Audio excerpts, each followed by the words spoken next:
Question అండి. అంటే 2003లో కథ స్టార్ట్ అయిందన్నారు కదా! 2003లో 'సింహాద్రి'తో పాటు 'ఒక్కడు' మహేష్ బాబు గారు 'ఒక్కడు', చిరంజీవి గారి 'ఠాగూర్' సినిమా కూడా హిట్ అయ్యాయి. సో మీరు ఈ అంటే 'సింహాద్రి' కథ పాయింట్‌ని పెట్టుకోవడానికి ఏదైనా కారణం ఉందా? లేదంటే అండి నాకు పర్టికులర్గా తారక్ గారు అంటే అందరికీ మా సెట్లో చాలామంది అంటే అందరూ అంటే అభిమానం ఉంటుంది.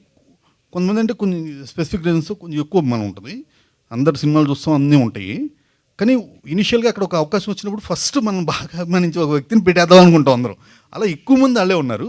దాన్ని మించి నాకు ఒక ఎమోషనల్ పర్టికులర్ కట్అవుట్తో నాకు ఒక ఎమోషన్ కనెక్ట్ ఉందండి. ఏంటంటే ఆ టైంలో మేము మా ఇంటర్మీడియట్ అలా ఫినిష్ చేసుకుని చాలా ఐడియల్గా అలంకారు సెంటర్లో అక్కడ కూర్చుని బాతకాయలు వేసుకోవడం అలా ఉండేది. అక్కడే వరుసగా విజయవాడ సినిమాల కటౌట్లన్నీ పెడతారు. అందులో ఈ కటౌట్ 200 రోజులు ఉంది అక్కడ. సో చాలాసార్లు ఏంటంటే కుర్రోళ్ళు ఖాళీగా ఉన్నప్పుడు ఐడియల్ బ్రెయిన్ ఇది డెవిల్స్ బ్రెయిన్ అంటారు కదా, రకరకాల పిచ్చి ఆలోచనలు వస్తాయి. ఇలాగ కాసేపు గొడవలు పడతాయి, కాసేపు ఇలా ఉంటుండేవాళ్ళం. సినిమాకి 2 సార్లు వెళ్ళాం. అప్పటికి అంతమంది ఫ్రెండ్స్ వెళ్తాం, ఏముంది ఎన్టీఆర్ ఫైట్ చేస్తున్నాడు, విజిల్స్ కొడతాం, సాంగ్ వస్తుంది, విజిల్స్ కొడుతూ వచ్చాడు. కానీ ఎప్పుడో ఒకసారి మనం లోగా ఒక్కళ్ళమే ఉంటాం.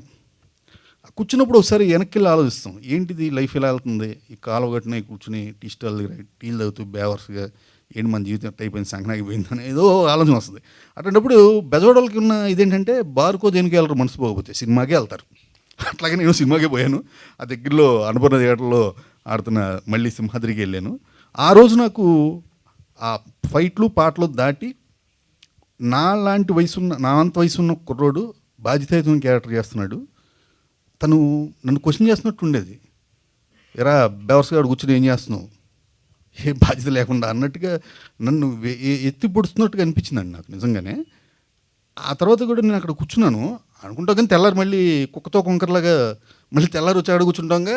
కూర్చున్న పదిసారి అది ఎవరో వేసిన మనిషి ఎవరో తెలియదు, కానీ కళ్ళు సూటిగా అలా తీక్షణంగా చూస్తా గొడ్డలు పట్టుకుని అలాగే నుంచుంటే నన్ను క్వశ్చన్ చేస్తున్నట్టుంది.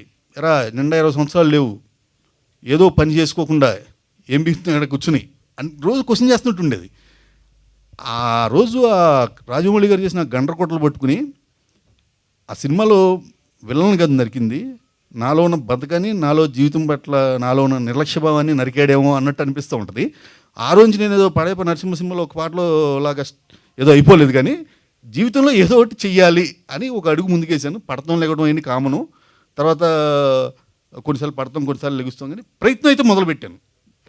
నా జీవితంలో ప్రయత్నం మొదలు పెడతానికి ఒక ఇన్స్పిరేషన్గా అనిపించింది నాకు ఆ ఇన్సిడెంటు. సో అందుకని నాకు అది ఆ పర్టికులర్ కట్అవుట్ నాకు చాలా ఇష్టం. చాలా సందర్భాల్లో నేను స్క్రీన్ సేవర్లో కూడా పెట్టుకుని చూసుకుంటూ ఉంటాను అప్పుడప్పుడు లోగా ఉన్నప్పుడు.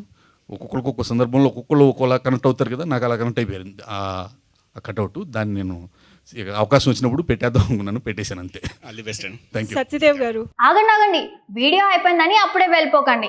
మీలాంటి ఎంటర్టైన్మెంట్ లవర్స్ కోసం ఒక మంచి ఆఫర్ తీసుకొని వచ్చేసాను. విత్ దిస్ ఆఫర్ బుక్ మై షోలో ఒక టికెట్ కొంటే ఇంకొక టికెట్ కంప్లీట్లీ ఫ్రీ. పీవీఆర్లో ఫుడ్ అండ్ బెవరేజెస్ మీద 100 రూపీస్ ఆఫ్. ఇవే కాదు, ఇంకా చాలా బ్రాండ్స్ మీద డిస్కౌంట్స్ కూడా ఉన్నాయి. ఇది ఎలా అవైల్ చేసుకోవాలనుకుంటున్నారా? With this IndusInd bank credit card. ఇది life time free credit card. అంటే జాయినింగ్ ఆర్ యాన్యువల్ ఫీ లాంటివి ఏమీ ఉండవు. ఇంకెందుకు లేట్, లింక్ డిస్క్రిప్షన్లో ఉంటుంది, వెళ్ళి అప్లై చేసుకోండి.